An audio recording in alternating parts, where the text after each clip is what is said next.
Welcome to the Black Country Business Podcast. I'm Andy Hemming. And I'm Lewis Haydon. Today we'll be talking with Steve Hooper, Managing Director of Site Geeks, a digital marketing agency based in the Black Country. And we'll be asking him, what would you do differently if you did it all again?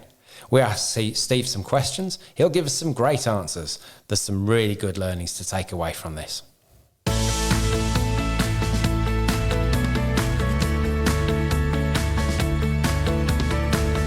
Welcome everybody, you are listening to the Black Country Business Podcast. So today we're going to be speaking to Steve Hooper, digital marketing expert who's been running his business now for the past 10 years, Site Geek. So he shares with us today some lessons that we ask him the question, if you were to do this all again, what would you do differently? It's really interesting, Andy, what he comes up with, because one of the first things he says, one of the biggest challenges that he's had is getting out of his own way. How often does that come up when we're speaking to clients in business coaching? Well, I think it comes up with every client we speak to, doesn't it? The ones we speak to, and it also comes up with the ones we don't, but we just don't get the opportunities to find out how they're in their own way. Yeah. So, what does it mean, getting in your own way, first of all? I think there's a number of ways to interpret that, aren't there?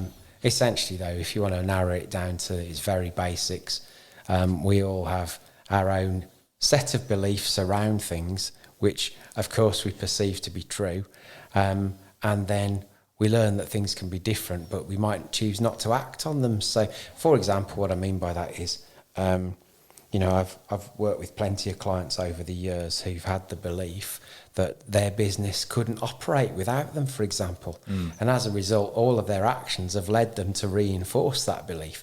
So I'd call that in their own way. Because actually, once we've shown them how it can, it does. So that would be a great example for me, a set of beliefs which causes us to self-sabotage or stop us getting to where we really want to go.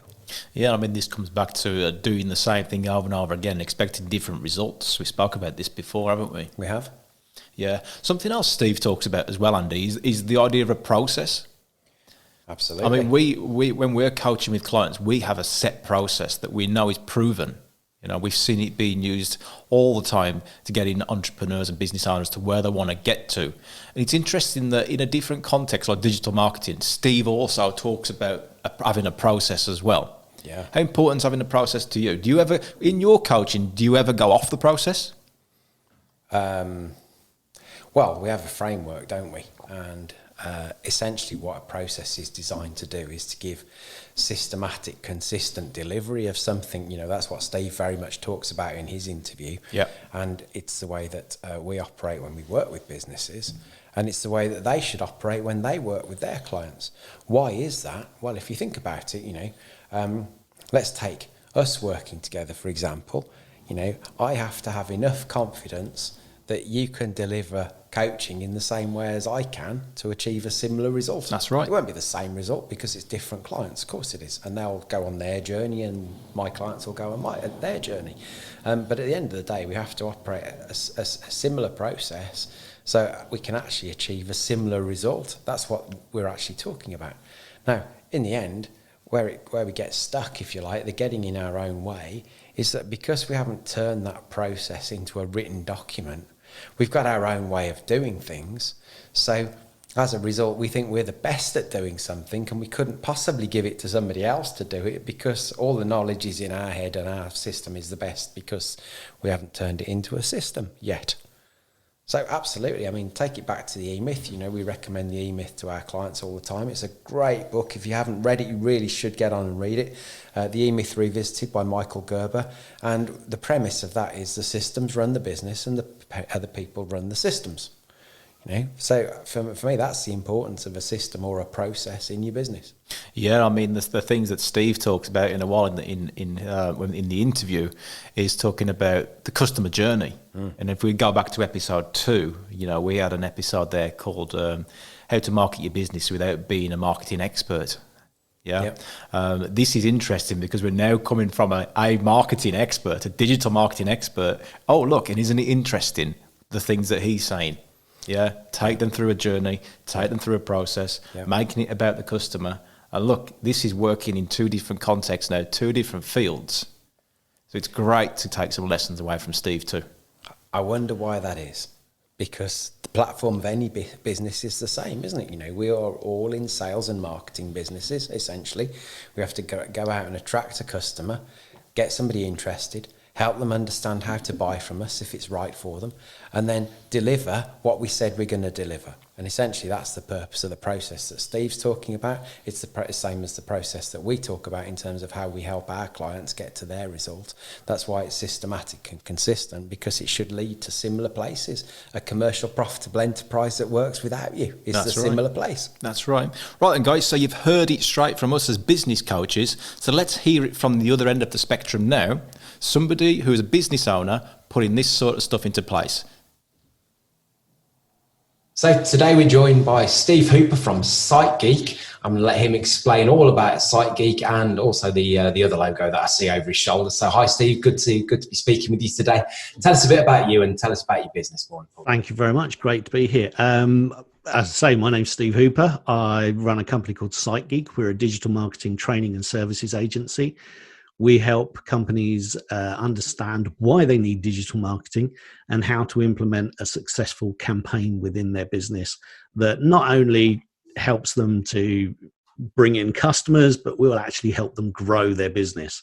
Because we find a lot of companies out there that will just, set it and forget it. Doesn't work that way. You have to nurture it. And the other logo over my shoulder is the Digital Marketing Confessions podcast, which is launching very soon. I've been doing this for 25 years. Yes, I do understand that was before Google existed and all the rest of it, but I have been doing it a very, very long time. And over that period of time, I've met some amazing marketers, and I'm very happy to be able to have a little Rolodex that I can turn to and have a chat to some of the most brilliant minds in the world when it comes to doing digital marketing. And we're going to be interviewing them and asking them the two important questions: what does work in digital marketing, and what doesn't work in digital marketing. So if you're looking for some hot tips, then it will be available on the same platform you're watching it on right now. Fantastic. Really cool. Thanks. So before we dig into some of the questions, why this business? What made you choose this one? It kind of chose me. I was very good with computers, and I was working for BT. I was doing some data input for BT, and a job came up with a marketing company in Suffolk, and I was like, I really, really want this job and all the rest of it. And I went along for the interview, and the guy showed me around. And he was like, right, this is what you're going to be doing. And at the time, they were dealing with databases for Tesco's and sending out mail shots, physical mail shots for Tesco's. And I basically stalked them until they gave me the job. And I was the IT assistant. We're also included doing the database setup and making sure that was all ready for mailing out and all the rest of it. And then this wonderful thing called the internet came along, and I was told to go and buy a modem. And I went and bought a modem, and we sat and waited for about 45 minutes while the first page loaded, which was Yahoo. And from there, I've always had an interest. The first website that I developed was back in 1995.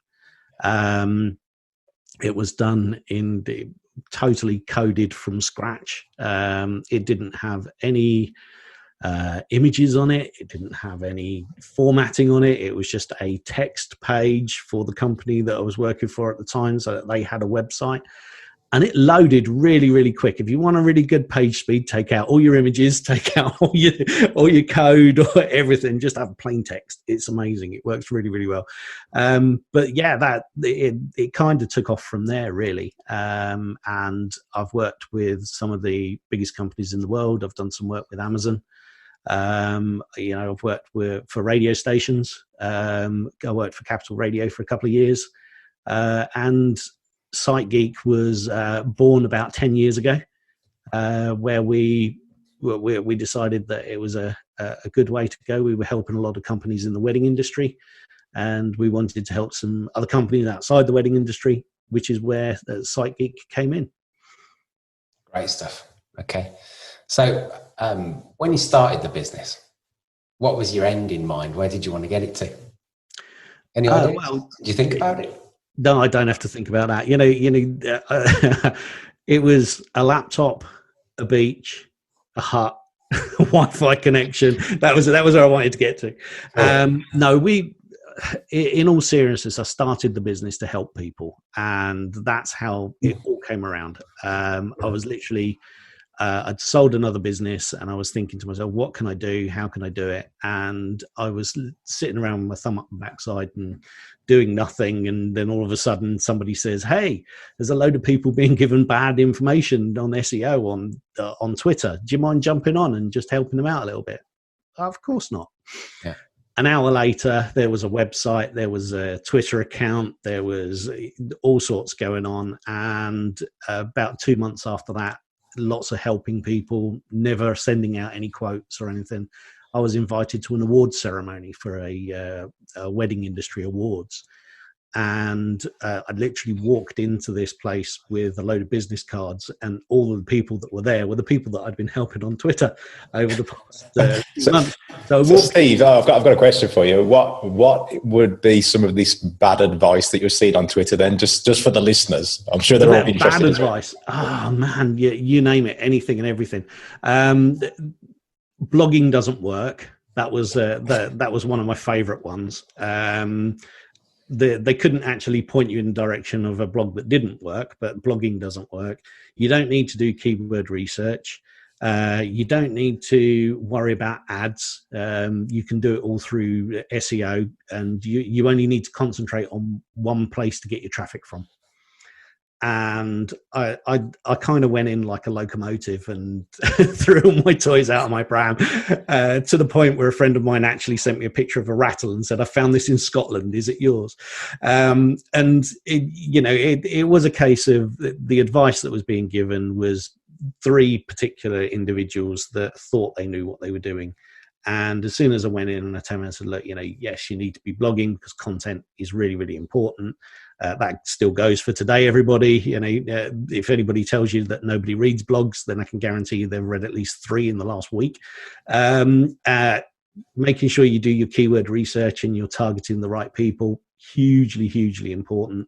And just making sure that, if you are running a campaign, it doesn't matter how small amount of advertising budget that you have something that can back it up, because we work everything works in funnels, and the only way you're going to attract people through your funnel is to go from cold traffic, warm traffic, hot traffic conversion. And if you go to any advertising company and they tell you anything different, they're not very good at what they do. Yeah. So that would be my advice then, that one. Good stuff. Cool. Yeah, some interesting stuff in there. I mean, you first commented actually about the beach, the laptop, and I mean, essentially, isn't that why we all went into business in the first place? So we could run our business from a beach and with a laptop. Yeah, why not? We talk about the beach dashboard with our clients all the time, actually. So anyway, that's a slightly separate topic. But coming back to, I mean, Site Geek, 10 years old now. So let me ask you this: what's the number one challenge that you've had to overcome in your business journey with Site Geek? Would you say me? I'm a great answer. I'm the number one hurdle. I mean, I was very lucky because one of the reasons that we started the podcast was because of all these amazing people that we know, and we've built up amazing relationships with contractors all around the world. And we're very lucky that we can pick up the phone and we can say, hey, look, we've got a gig coming up, are you interested? And they're straight on it. And that one of the biggest hurdles has been me, because I love what I do. I absolutely adore what I do. And I forget that I need to work on the business as well as in the business. And I see you smiling because I know damn well what's going through your head. What would that be then? We tell our clients all the time, you need to work out your times and you need to work on the business as well as in the business. And I do. I totally get it. And that, I suppose, it took me up until about 18 months to go to turn around and say, I need to let go of stuff. And, I've got an amazing virtual assistant, Michelle, who has done wonders with making sure that my diary has time for me to work on the business, as well as having some downtime as well, because that was another thing. Is I would come into the office at 6 o'clock in the morning, and I would leave at 2 o'clock in the morning and not understand why I was tired the next day. So that sort of thing, and you have to make sure that you're not that number one hurdle, but just by making sure that you take that step back and you have a look at the bigger picture and you can see what's going on, it expands the growth that you can make happen in your business, and it is hugely important. Absolutely agree. Yeah, and as you rightly say, get that right, because I read that on your website. Yeah, just to clarify, we've never spoken to you before about this, Steve, have we? These are your words, not ours. We have talked about it once or twice before, just not with you. Yeah, absolutely. Okay. Yeah, and I mean, it's really interesting that you should say that, because, straight to the point, and we'd often, I'm sure there are plenty of people listening to this who are nodding right now when they realise, that, the biggest challenge in our business is us. So we just have to get out of our own way most of the time, It's really interesting, isn't it? Lots of people out there have that realisation and don't know how. Some people never have that realisation, which is a bit of a shame. Absolutely. It's more the micromanagement of everything. And, as entrepreneurs, we're a nightmare for entrepreneur. The word entrepreneur means nightmare. It does. And when people say to me, I'm an entrepreneur, I go, oh no. We love you, but oh no. Because you've got all these thoughts and all these things going through your head. And I had a meeting just before lockdown down in London with a guy who had just bought a firm of solicitors. He'd just bought this firm of solicitors, and he was like, right, I'm growing my network, I'm doing this, I'm doing this, I'm doing this, I'm doing this, I'm doing this. And he had 20 new ideas that he wrote down in his pad while we were sat there for our 25-minute meeting.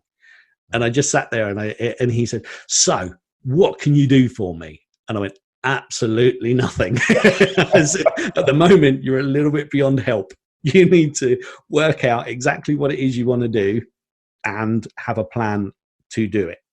Right. I can't help you with that because there's too much going on in your head. I'm really, really sorry. So that's one of the reasons that you have to take that step back, and you have to just turn around and say, right, okay, well, look, I started this project 2 years ago. I haven't finished it, and I've come up with 45 different projects in the meantime, and I haven't finished any of them. If you concentrate on one at a time, you're going to get a lot further than if not. And I know that you guys work in a similar way to I do. I work on a 90-day plan. And 90 days is a nice round number. And there's an amazing book by Brian P. Moran called The 12-Week Year. And I follow that religiously. I have this morning had my accountability meeting with my accountability group and been told off because I didn't hit my 100% last week. It's 90 days is a really, really good method of doing it. Set yourself 3 targets in those 90 days.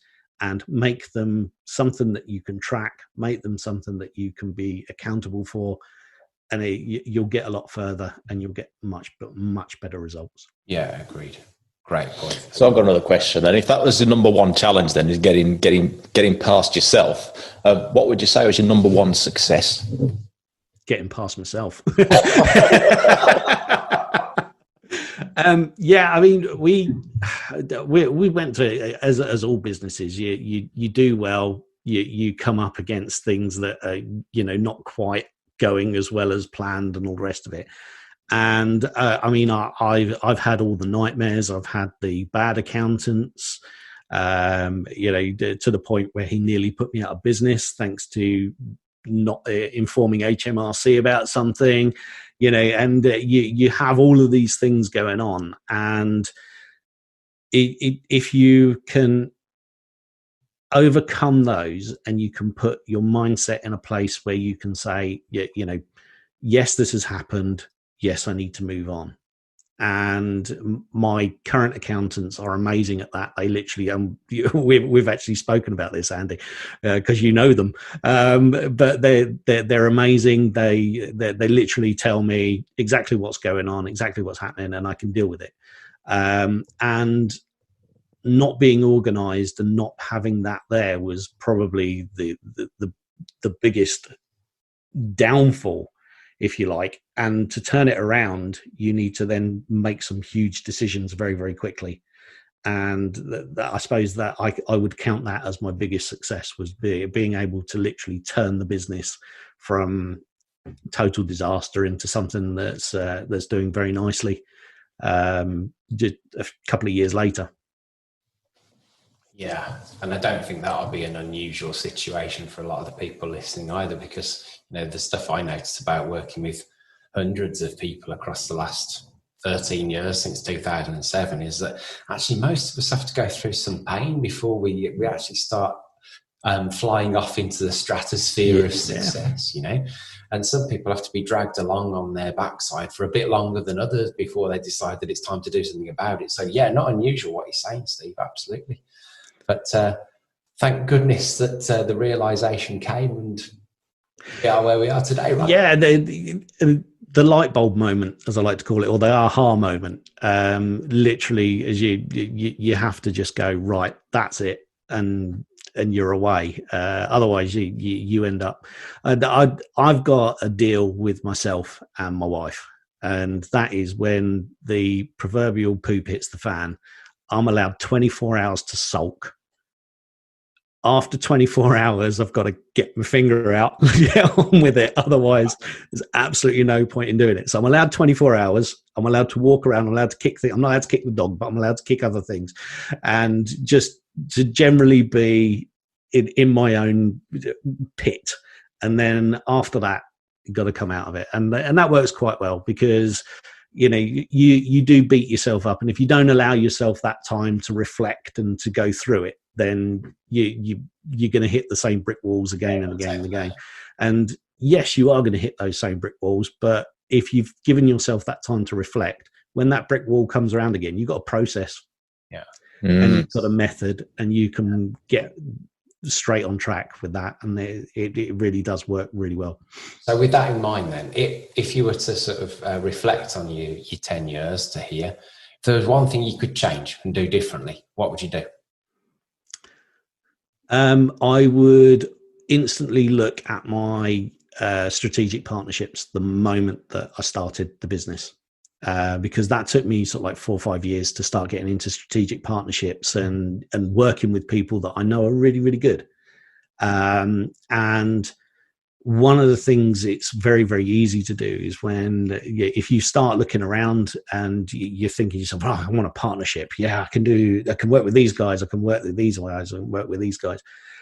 Lots of companies have partnerships, but a partnership is a two-way street. You help them, they help you. If you're signing up to a partner program and that partner program doesn't allow you growth, it allows them growth, then you need to rethink your partner programs. And one of the first things I did was like, oh yeah, I can sign up. I'm a Google partner. Fantastic. Oh, now I'm a partner with MailChimp. I'm a partner with this. And I had thousands of accreditations. I've got more letters after my name than I've got in it. You name it. It's all of that crap is there, and you're just like, oh, wow. I'm so clever. It never bought me any business. So when we started looking at strategic partnerships and ones that could work, and I think I've mentioned to you in the past, we partner with a company called Digital Marketer in the States, Ryan Dice, and we purposely spoke to them because I met Ryan back in 2007 in Atlanta. And he was speaking at an event called Stompernet, which was a community of digital marketers, and it unfortunately fell apart. But it was a nice little community while it was there. But the speaking to Ryan then, he was a genius. He knew exactly what he was doing. He knew exactly how to do things, and he explained it perfectly. So when he popped up in my feed and on Facebook, and I was like, no, I'll just go have a look, see what he's up to. And it was this partner program. I made a couple of phone calls, and it was like, well, actually, this is a two-way street. We're going to give you all this training. We're going to give you all this material, and you can do what you like with it. You can resell it, you can teach it, you can, and that for me was the start of a real strategic partnership. And we now, when people come to us and say, hey, look, we're looking for a partnership, we're like, great, what's in it for you? And they go, oh, right, we're going to get this, we're going to get this, we're going to get, right, what's in it for me? Yeah. And it's not necessarily about a monetary kickback. Yeah. Because that's the first thing that they say is that, well, we'll pay you 20% of every revenue. I don't want that. I want to recommend you because you're good. Yeah. I don't want to recommend you for what you're giving me. I want to recommend you because you're good. I want to recommend the product because it's good. I want to recommend the service because it's good. I'm not interested in kickbacks and all the rest of it. And I've probably lost thousands and thousands of pounds in not doing that. And, even to the point where Shopify, their partner program, if they give me a kickback, I pass it on to the client because I recommend Shopify because it's really, really good software. Yeah. I don't recommend it because they're giving me 20% revenue. That goes back to the client in one way or another. That goes back to the client. And that's really, really important, is to make sure that a partnership is a proper partnership and, not just a monetary kickback whenever they feel like it. Right. So number one thing that you do differently, examine your partnerships, get much, much clearer on what you wanted to achieve out of those and make sure it was a symbiotic relationship.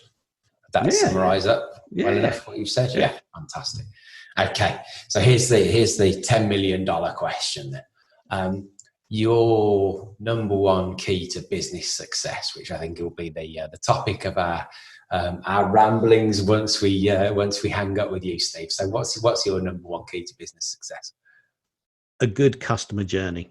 Look after your customers. Tell us more about that. Yeah. We work on what's known as the customer value journey. It's an 8-stage journey, anywhere from awareness all the way through to promotion.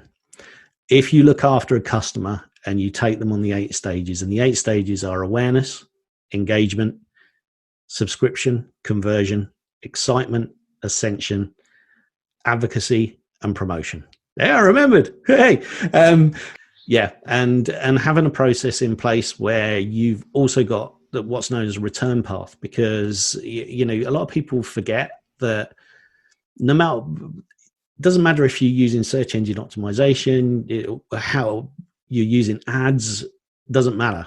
It's all what we call the traffic store, and that comes into the awareness stage. And what we normally find is that companies have got this philosophy of buy my stuff and off you go, and that just doesn't work, especially in the day and age that we're in.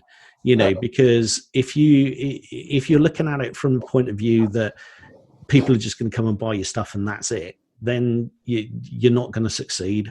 And that's a very frank conversation we have with all of our customers, and something that we always have in place is our customer journey. And the second I implemented it in my own business, saw how it worked, and I was like, this is really good, because I can see at any point which point is broken. And people normally say, I need more traffic to my website.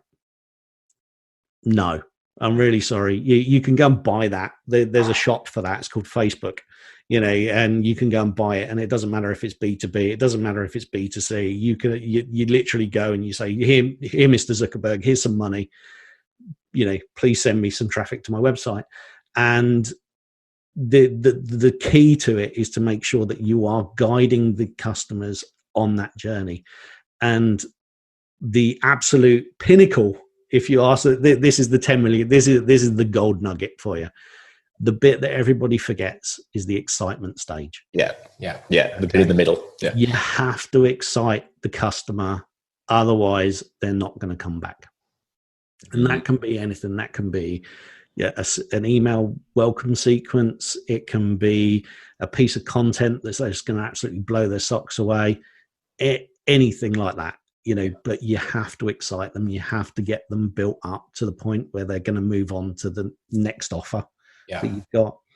And, that is the absolute key, is the excitement stage. And the amount of businesses that we come across that just, they don't even know where to start on the excitement stage. It's like, well, surely when they get the product, they're just excited to have the product. It's like, it's a bottle of bleach. you've got to give them something that's going to get them excited about having this bottle of bleach, and they go, but it's a bottle of bleach. And you go, okay, well, let's show them how you can, make your toilet extra sparkly. Let's show them how it can help you clean your drains and, do that sort of thing. Send them some information that's going to make this thing the be all and end all of their day. They're actually going to get some benefit from it, and they're going to want to buy more of it. Yeah. And that's the absolute key is, getting people excited, which is why when we're working on campaigns with companies, we always look, what's the quick win? Because an advertising campaign is one thing, a customer journey is something completely different, and having that built in as an ecosystem that you can adjust whenever you want to, it's a path to predictable growth rather than just just throw a dart at dartboard and we'll use that method this week. Great. So to just sum that one up, then you're talking about having a consistent, systematic customer experience, which will help people understand what it's like to deal with you before they deal with you, and get them really excited about why they should deal with you so that they can get what they want out of it when they do. Would that be brilliant in a nutshell? Yeah, well done. And that's probably what we should talk about on today's episode. Yeah, I mean, I've got a question for you, Steve, and this is something we get a lot from a lot of business owners. So let's imagine how many business owners listen to this podcast right now and probably thinking, that wouldn't work in my business. If you ever hear that question, am I allowed to swear? My bullshitometer would you say to that? Crazy right about now. The amount of people that say this won't work in my business. Yeah. I say, okay, why not? Why won't it work in your business? What's special about your business that's different to everybody else's? And we had we had a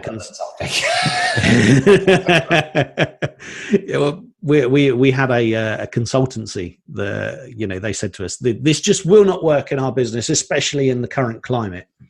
And my response to that was, weeds grow through concrete. Yeah. Yeah. And it doesn't matter what your business is, as long as you put the process in place, it will work for it. Yeah. And, we've worked with solicitors. We've worked with one-man band wedding invitation companies. We've worked with luxury e-commerce companies. We work with car manufacturers. We've worked with aircraft manufacturers. It does not matter what your business is. If you have a process and you have a plan, you can literally say, right, this is what we're going to do. This is how we're going to do it. And we're going to look after these customers as they go through the journey, and you know where they are in the journey. So there's a consistent message throughout the company. Everybody knows what a lead is. Yeah. Everybody knows what a prospect is. Everybody knows what you're selling.